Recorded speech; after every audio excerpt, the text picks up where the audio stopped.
Les chroniques de Béatrice. Je ne sais pas si c'est le confinement qui me pousse à vous parler, mais ce que je sais, c'est que j'ai des choses à vous dire. J'ai la faiblesse de penser que les comités, qu'ils soient scientifiques, d'éthique ou autres, ont un droit de discrétion, voire même un droit de réserve.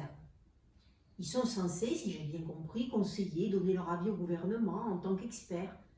Mais ces comités ne sont pas là pour décider. Or, j'ai l'impression que nous sommes gouvernés par un comité scientifique.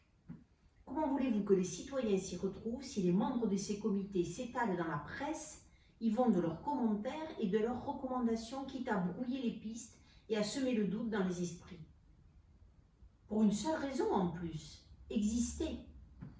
Dans une crise, et celle que nous vivons principalement, la prise de parole doit être mesurée, réfléchie, préparée minutieusement, et par-dessus tout, elle doit être rare pour être entendue. Donc si les experts santé en tout genre pouvaient s'abstenir de rajouter du flou à la cacophonie générale qu'ils alimentent, tout le monde s'en porterait bien mieux. Me vient à l'esprit ce médecin il y a quelques jours qui venait nous dire que les petits appareils respiratoires commandés étaient trop nombreux et ne servaient à rien.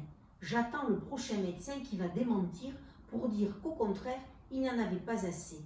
Juste pour rappeler une chose à ces spécialistes qui fleurissent sur les plateaux télé ou à la radio. Ces appareils plus petits, certes moins performants, sont juste là pour venir en aide aux malades qui ont du mal à respirer avant d'être pris en charge.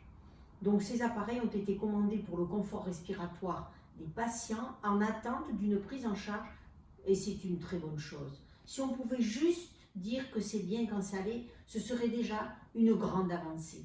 À très bientôt.